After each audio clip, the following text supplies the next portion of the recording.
Good evening. I'm Lady Nopeingham. We find ourselves at that time of year. It's the holidays. So, I wanted to put together a very special Christmas treat just for all of my listeners. I'm bringing you a story called Santa Saved Me, written by the exquisitely talented Paige Turner. That is equal parts horror and humor. We also have special guests in tonight's video. Playing the character of Dean is the master voice actor, Stache. Playing Gibson is my favorite nightmare, Nightmare's Edge. And voicing the big guy himself is the one and only Steve Stockton, who is a best-selling author and a very good friend of the channel. All links will be provided in the description, so please go show their channel some love. I do hope you enjoy my special holiday gift for you all.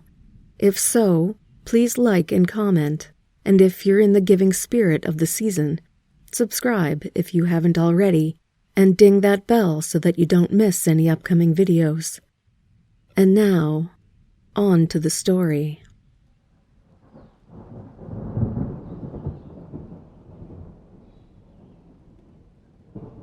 Hello, dear member of this marvelous community.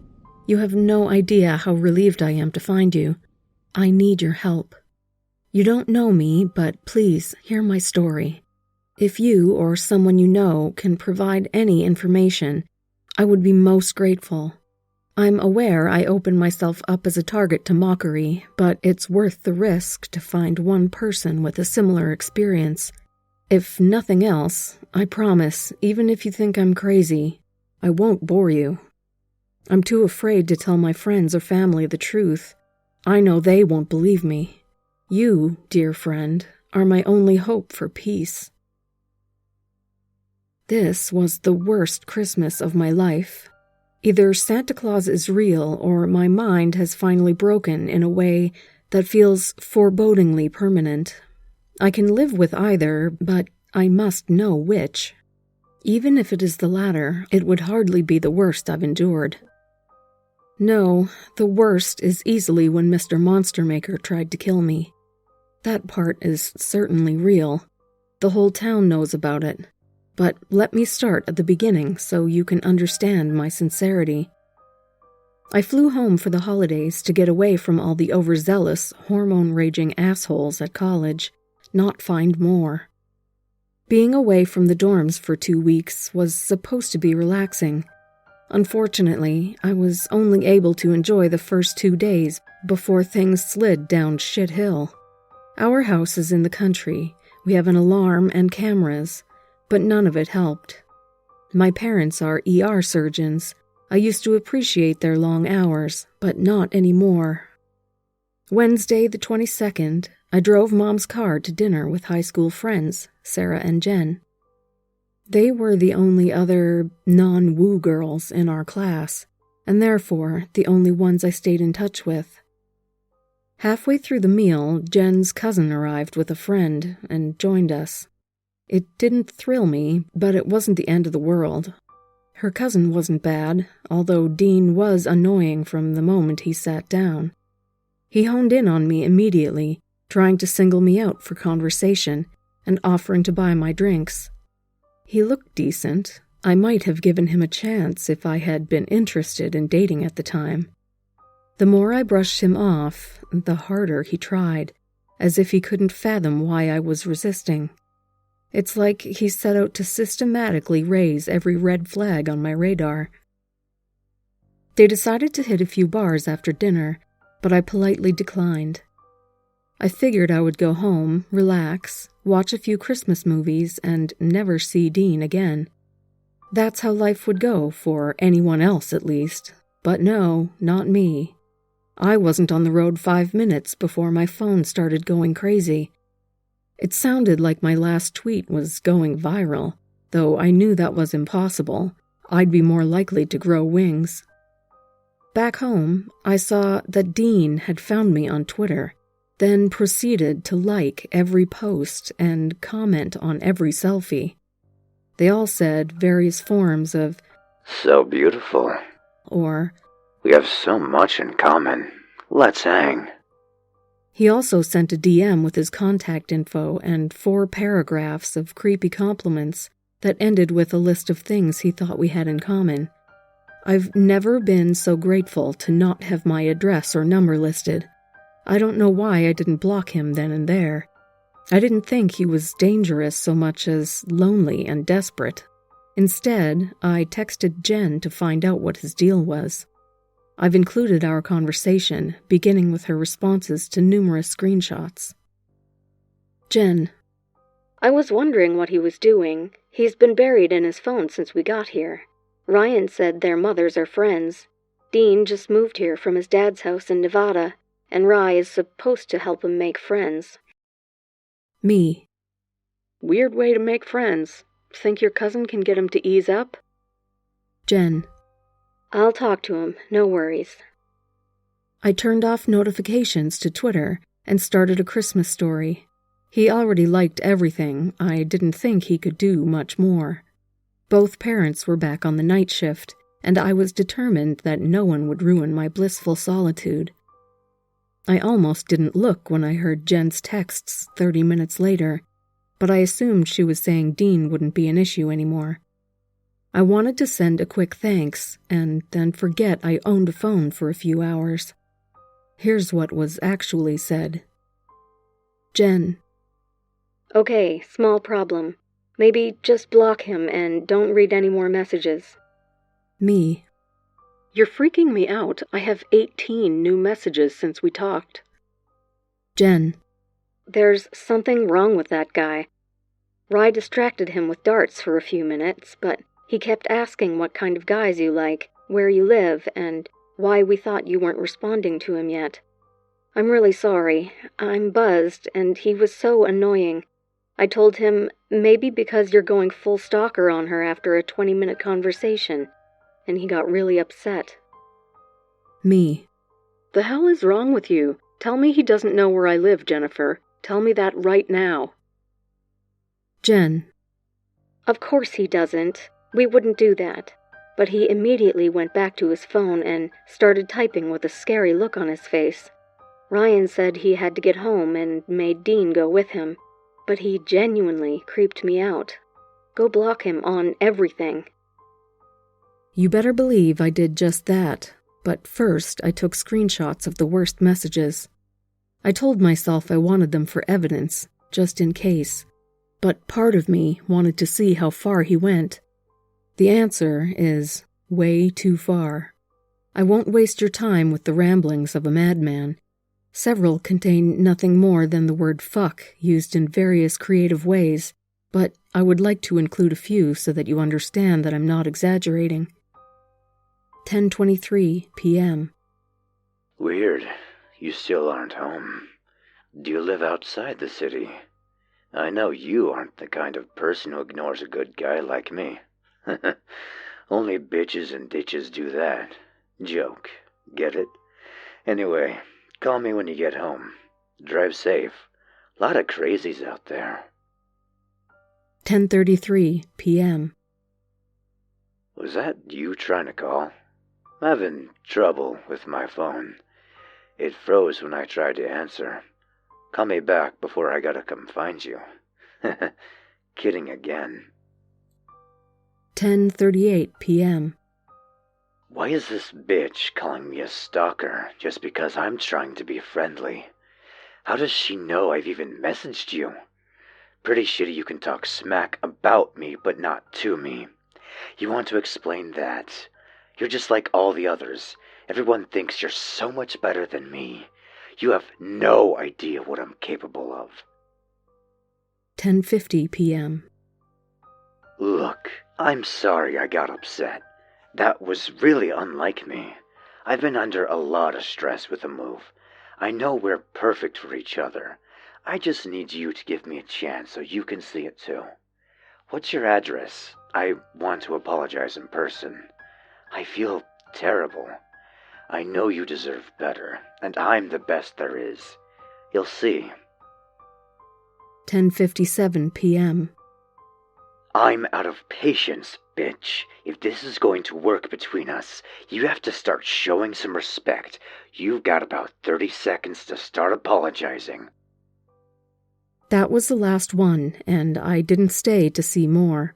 I blocked him with shaking hands before he could finish whatever he was in the process of typing. After sending the screenshots to Jen, I hid my phone under the couch cushion. I didn't want to see it for a while. I tried to focus on TV instead, but my brain had other ideas. It wanted to dwell upon what a small community we lived in. If Dean's mother was in the same social circles as Ryan's, how long would it take him to learn which house belonged to the well-known doctors? How many grateful patients had tracked us down just to deliver casseroles or cookies? Far too many, that's for sure. How did I go from dinner with friends to stalker's obsession so quickly? That garbage is for Halloween, not Christmas. At some point, I fell asleep while contemplating life, the universe, and everything. It's important to keep track of the date, too. Remember, this is Thursday the 23rd now. When I woke, it was daylight, and a note from my parents was on the coffee table. Sleeping till noon, pizza in the fridge. I had food in the microwave before remembering where my phone was and why. There were a few messages from friends, and an apology from Ryan. He saw the screenshots and felt terrible for introducing us to Dean. I know he's a good guy, but I was still too shaken up to pretend I was okay. After answering the texts, my heart sank when I saw Twitter. I had several DMs, which, judging by the new comments, were all from fresh accounts Dean created. Each had a different name and profile picture. How does anyone have that kind of free time? I let my food go cold while changing my settings to private and blocking the new profiles. All the fear I had felt when alone the previous night was reborn into pure fury. There was so much rage bottled inside. I know how stupid it is to engage an unstable person. I really do. But by the time I regained control of my actions, the messages were sent. I unblocked his real account long enough to inform him that I would take my evidence to the police if he made contact again. I should have stopped there, but I went on to say exactly how I felt about him. It's possible I ended it with a list of animals I would rather be with, but it's all so fuzzy now. Only after it was too late did I remember the overwhelming fear of how easily he could find me. I checked the locks on every window and made sure the alarm was on. For the first time, I found myself wishing for a gun. My parents would have a heart attack if they knew. They've, quote, seen more dead family members than burglars, unquote. But that argument holds less weight with me these days. Sorry, I don't mean to get sidetracked, but this has been more difficult to relive than expected. Anyway, I had an almost peaceful day after that. My parents woke at noon, and we talked for a bit before they went to work. Jen wanted to come over, and I was happy for the company. We drank wine, watched movies, and gossiped like we were back in school. By 9 o'clock, we were past tipsy, and I had forgotten about Dean. I didn't even think about him when my phone rang with an unfamiliar number.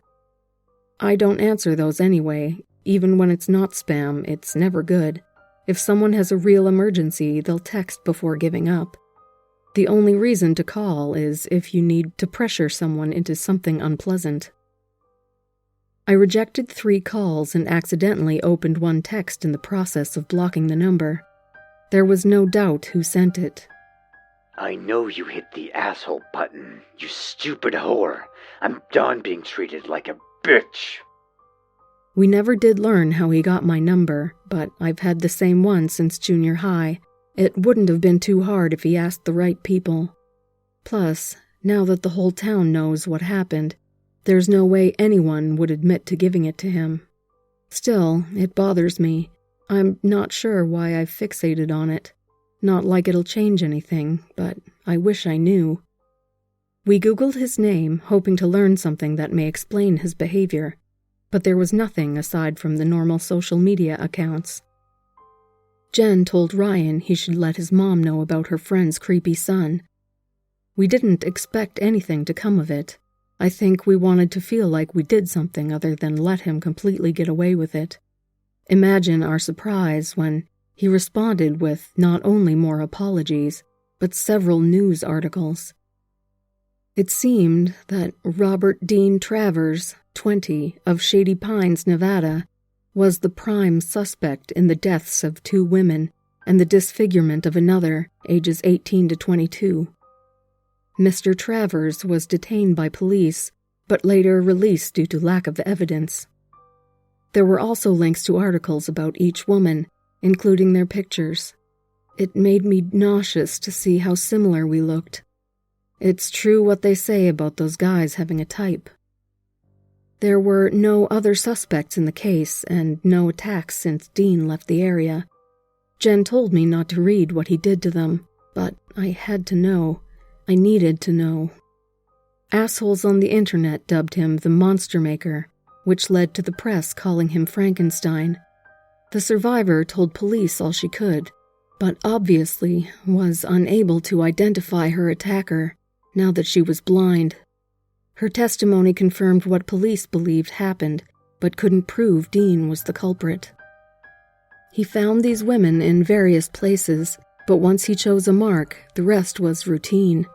He put great effort into making social media accounts with fake names and backgrounds to seem more appealing. Police say they were created months in advance and deleted immediately before an attack. Unfortunately, Dean only created and accessed these accounts from public hotspots on disposable phones, meaning it was useless as evidence. No number was ever used to contact more than a single victim. Next, he learned their address, a task at which he became quite proficient. If a date insisted they meet rather than being picked up, he simply waited for them to leave and followed at a distance. Once he knew where they lived, he returned in the dead of night, parking several blocks away from the victim's home. After torturing these women for hours, he poured acid on their faces. Badly beaten as they were, it was still a slow, excruciating death. I read the survival's testimonial where she recounted her moments of laying helpless as the acid ate through her flesh. She describes her blindness as a consolation prize, preferring that to seeing the deformity of her face. It was unquestionably the most horrible thing I have ever read. My chest still aches with the memory of her words. Every night I dream of her. I see her at home, asleep when Dean attacks. I see her terrified face and hear her screams of agony for hours before he uses the acid. He tapes her eyes open, forcing her to meet his gaze as he applies the liquid with a medicine dropper. First to her forehead, but slowly, always slowly, he works his way around her face. The bastard giggles in delight with every fresh tear as he saves her eyes for last. With each drop, a horrible sizzle can be heard as the skin melts away. I think the dreams are part of why I can't move on. If I could just have one night's sleep where I don't see such awful things. I don't know, maybe I'll never recover. Maybe the dreams are my mind's way of telling me I wasn't supposed to survive in the first place. But I'm getting ahead of myself again. I'm sorry about that. I'm just so sleepy. I've been awake for 31 hours and it's getting harder to concentrate. Where were we? Oh, right, me and Jen on Friday night. We aren't stupid. We knew how serious the situation was after learning about Dean's past. We called my parents, they called the police, and all my hopes were shot to hell less than an hour later when Dad informed me that Dean was cleared of all charges, and his mother explained the horrible misunderstanding that led him to being suspected in the first place. He's actually a, quote, very shy young man, end quote. I stopped listening after that. We tried calling the cops ourselves, but they only repeated the same thing. While they didn't give me quite the brush-off that Dad did, legally their hands were tied. They promised to have a cruiser drive by every few hours, which was more than most people would get. Call it a perk of the relationship between doctors and police. Not that it helped. Jen agreed to stay the night so I wouldn't have to be alone, but aside from jumping at every noise, nothing more happened. She went home the next morning, which is important to remember was Christmas Eve, and my parents continued to reassure me when they woke that afternoon. It was their last shift before having 5 days off. I thought I could survive one more night alone, miles away from the closest neighbor. There had been no contact from Dean since I blocked his number. Horrible as it sounds, I had hoped he found someone else to talk to. Anything that let me think he wasn't trying to find me. I made another round through the house, checking the alarm and locks, but it provided little comfort. How is it possible we live in a world where people know a man like that is free, but they do nothing to stop him? It's madness. They think just because we live in this happy little community where nothing bad happens, nothing bad can happen, and that is dangerously flawed logic. At 9 o'clock, it began snowing, and the forecast warned that it would soon be a blizzard. Even with the porch lights on, I saw little more than a white wall outside. That bastard managed to ruin snow on Christmas. How evil can one man be? I tried to watch TV, but jumping at every sound effect got old fast. Listening to a podcast on low volume was going well, until I heard something hit the kitchen window shortly after 10 o'clock. It was almost the dull thud of a bird, but I had a difficult time believing something tried to fly in that weather, or that it hit such a small target. My feet were lead weights as I forced them to carry me forward, but not to the kitchen. Instead, I went to Dad's office, where the monitors were. My heart skipped more than one beat as my eyes scanned over each screen several times before I could breathe normally again. A large tree stood a few yards away. Technically, it was possible a stick was blown into the window. I saw no signs the snow was disturbed on the ground, but the view was becoming more obstructed by the second. Soon, snow would cover the lenses, and the cameras would be worthless. At that moment, I realized the security alarm was nothing more than an assurance that police would find my corpse first. As much as I prefer that scenario, it was little comfort in the moment. After nearly 20 minutes of staring into the white monitors, I returned to the den.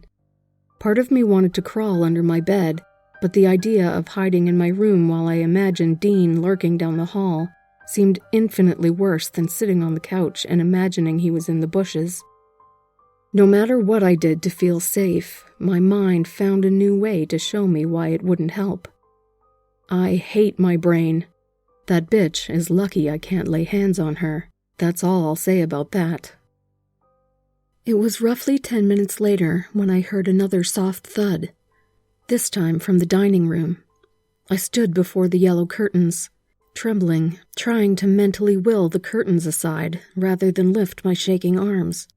Somehow, my legs continued to support me, as one hand, slowly, unsteadily, reached forward. Just as my fingers brushed the fabric, a louder thud shook the window.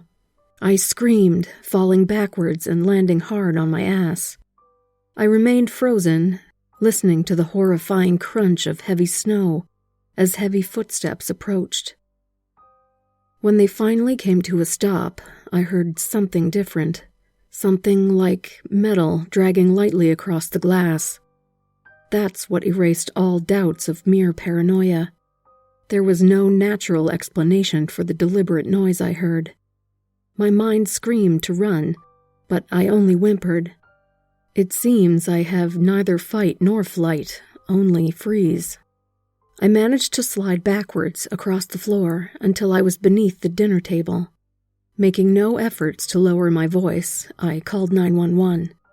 When finished relaying the address, I noticed the noise had stopped. All was eerily silent. The operator stayed on the phone until they were able to confirm that it was safe to open the door for the police, but there was no further disturbance. One officer took my statement while another checked the perimeter. There were no signs of anyone else, but they admitted it was snowing heavily enough to cover all but the deepest tracks. I think they were trying to be polite because of my parents, but they clearly didn't believe I was in danger. I'm sure they wouldn't appreciate driving in a blizzard either, but what else could I do? I cried again as they left. It felt like they were leaving me to die. It was almost midnight as I watched the cruiser leave our driveway, and with that, my last shred of hope. I desperately wanted to sleep, but any time I felt myself drifting, I remembered the women who were so rudely awakened in the sanctity of their own homes. If my car were there, I would have gone to a hotel. By 1 o'clock, my eyelids were drooping even while standing. I knew if I sat, it would be the end. At one point, I found myself staring at the pile of presents beneath our tree. I thought of all the years I sat in that very spot, shaking gifts, trying to peek inside without tearing the paper, all while ignorant to the fact that I would likely die in the very same room. A loud crash from the kitchen pulled me from the trance. The sound of shattering glass painted a clear picture of someone breaking a pane on the back door to gain entry. When I thought it was impossible to feel more frightened, a series of beeps followed by the silencing of the alarm sent a crippling wave of hopelessness through me. Later, I would learn that Dean worked for a security company in Nevada, where he learned to bypass the alarms. As his heavy footsteps approached, my legs finally decided to function. They felt numb as they carried me to the front door, but I hesitated at the staircase. With the blizzard in full force, outside wasn't an option. Dean was only seconds away from turning the corner, and I was sure my knees would fold the moment I saw him. I ran upstairs. When almost at the top, Dean shouted, "There she is. Hey, darling, why don't you come on down so we can have a little chat?"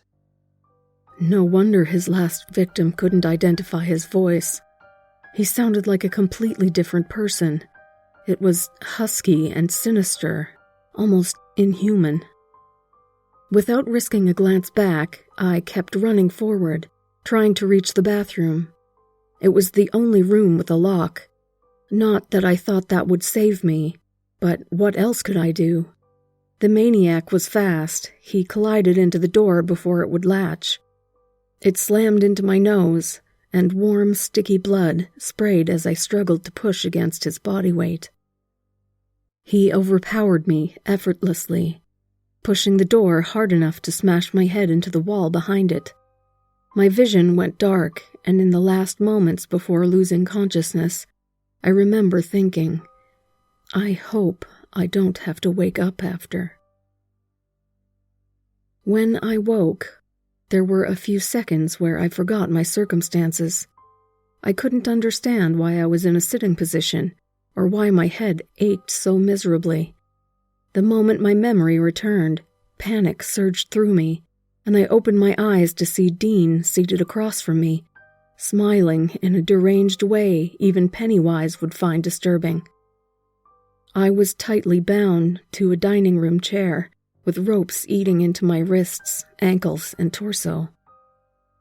"Look who's awake. It's about time, sleepyhead. I was getting so bored I thought I would have to start without you." Dean smiled, and I did my best not to give him the satisfaction of crying.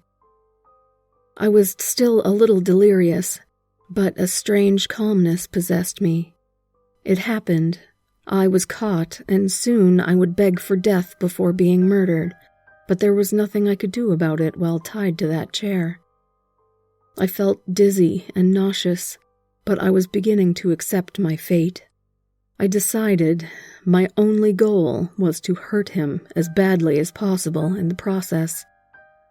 I focused my energy on awaiting my chance, while he launched into a cliché villain rant. Did you think you were playing hard to get? Did you think you were being cute? That I would respect you for it? Well, you sadly miscalculated, and now you're going to pay dearly. You could have had everything. It wasn't manic. In fact, he was the opposite. It was the most composure he displayed yet. He spoke as naturally as if discussing the weather. My brain whispered to play along, to indulge his delusion by apologizing, begging for another chance, but I couldn't. The thought of him having the satisfaction, even for a moment, was unbearable. I summoned every ounce of hate in my soul and tried to express it through my icy glare. But Dean only smiled. It's a shame, really. Oh well, there will be others. Maybe I'll go to New York next, who knows? But I can't very well stay here. I promised Mother I would behave, and she's going to be livid when she hears about this. It's probably best I leave town before that happens. Don't you worry, though. We can still be together tonight. Your parents won't leave the hospital for hours yet. Dean rose to his feet, and I tried to control my trembling as he approached. He placed both hands on my shoulders and lowered himself until his mouth was at my ear. I could smell the stench of his rotten breath as he whispered, Are you ready? I think you... His words were cut off by a strange sound from the living room. The only way I can think to describe it is as a jingle/scuffle. Dean bolted upright, head snapping in its direction. After a slight hesitation, he reached into the small black bag sitting on the table and pulled out a knife. He winked at me, putting a finger over his lips in a shushing gesture, while mimicking the knife across his throat before tiptoeing around the corner. I didn't believe for an instant anyone was inside. It just wasn't possible. But I screamed, Help! He has a knife! Anyway. Dean was only gone a moment before he returned. The look on his face told me screaming had been a mistake. Why would you do that? I know you understand what I said, so tell me, what stupid thought ran through that pretty little head that convinced you it was okay to disobey? He jabbed his finger into my temple with each word, and tears spilled from my eyes. My vision was blurry when I saw a red glob moving behind Dean. I didn't understand what I was seeing. I thought something in my eye ruptured and was causing me to see red. I didn't know if that was possible, but I was fairly certain we were alone in the house. What else could it have been? I challenge you to find someone above the age of 12 who would think, maybe it's Santa Claus. When in my situation... You know what? I think it's time to take this party upstairs. But first, I'm going to break one of your legs to make sure you can't run away. I hate to do it, but you clearly can't be trusted. The madman said in a way that made it obvious he would not hate it one bit. When Dean reached for something behind me, his body went rigid and the popping sounds of a taser filled the room. My mind was unable to process what was happening. I stared at the unconscious form for almost a full minute before noticing the ropes which bound me were on the floor. I lifted my head slowly in search of my rescuer, but found myself speechless as I locked eyes with a man dressed as Santa Claus. Are you hurt, child? He asked in a warm, fatherly voice. How? Was all I could say at first. I know. You're obviously too old to believe in me, but I was flying by when I heard the commotion. I just couldn't keep going, not knowing an innocent young lady was in peril, could I? He asked, extending his hand to help me up. I took it gratefully. I didn't believe him yet, but he saved my life. If he wanted to hurt me, he would have left me tied to the chair. But, I tried, and failed to speak once again. It's all right. I imagine you've been through quite the ordeal. Please, follow me into the den while we wait on my assistant. Placing one hand gently on my back, he guided me to the couch. Once seated, he offered me a mug of cocoa. I don't know where it came from, but I drank it gratefully. Everything else aside, it was, without contest, the greatest hot chocolate I have ever tasted. But before I could learn more, I heard the scuffle jingle sound again. Cocoa sprayed from my mouth when 3 elves emerged from the fireplace. Excellent. Thank you for coming so quickly. I must resume my flight. Santa told the elves as he floated up the chimney with no more than a wave goodbye in my direction. The elves looked exactly the same as the ones in the old Rudolph cartoon, clothes and all. I began to hypothesize I was already dead, but I wasn't sure how to test the theory. I watched, mouth agape, as 2 elves entered the dining room, and the 3rd came to stand by me. Greetings. We're Santa's Naughty Squad. My name is Gibson, and I'm here to prepare the body for police. He said it quickly, as one does when a phrase is memorized from repeated use. The what? I didn't finish the sentence before Gibson launched into an explanation. The Naughty Squad is responsible for securing any active crime scene where the big man was forced to intervene. Over the centuries, there have been numerous occasions where the situation has been deemed necessary. He still spoke, as if reading from a script. At my confused look, the elf let out a long, exasperated sigh, and rubbed the bridge of his nose as if resisting an oncoming headache. Look, girl, he's Santa Claus. Think about it. Do you really think he would just sit back and let people get butchered if he can help it? The man travels the globe every year. Of course there's going to be times like this. We've seen it all. There's nothing that surprises us anymore. The professional tone was gone, and it somehow felt stranger to hear him talk like a normal person. It does make a kind of sense that if Santa is real, he would want to help people when able, if he's real. Just when I thought nothing could shock me more, the other elves returned from the dining room. I turned to see them give Gibson a confirmation nod before they too exited through the chimney. Great, they're finished. Now here's what you're going to do. Call 911. Tell them you were attacked, but able to incapacitate the assailant with a taser. He paused to indicate the taser on the coffee table. The coroner will determine his heart stopped due to pre-existing medical conditions, but they won't look too hard. They'll only be glad he's dead. Gibson did not wait to answer any questions. The moment he finished speaking, he was gone. I did as I was told, mostly because there was nothing else I could do. Of the information I learned that would have me questioning all I knew to be true, the only item I could focus on in that moment was, elves just murdered a man in my house. I felt like a third party in my own body.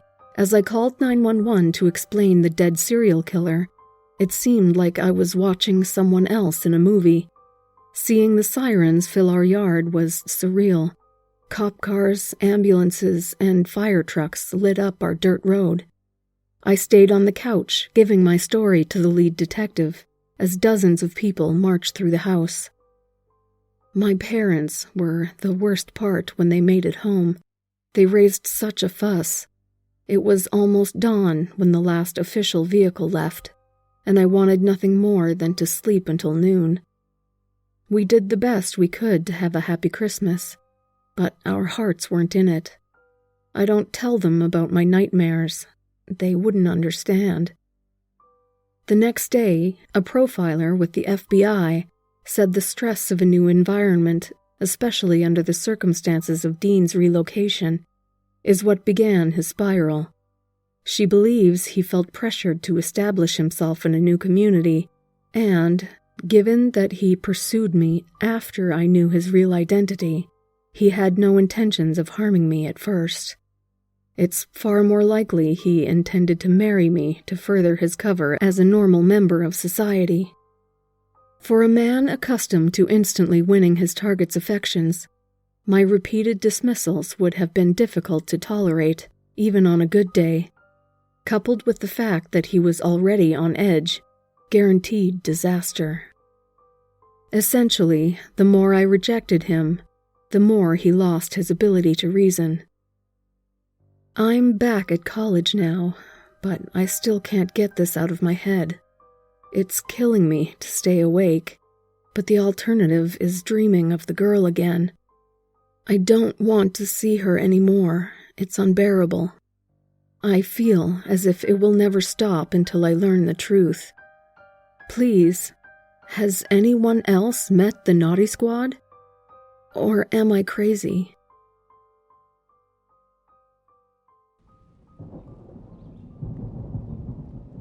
Well, friends, I had a ton of fun narrating that one.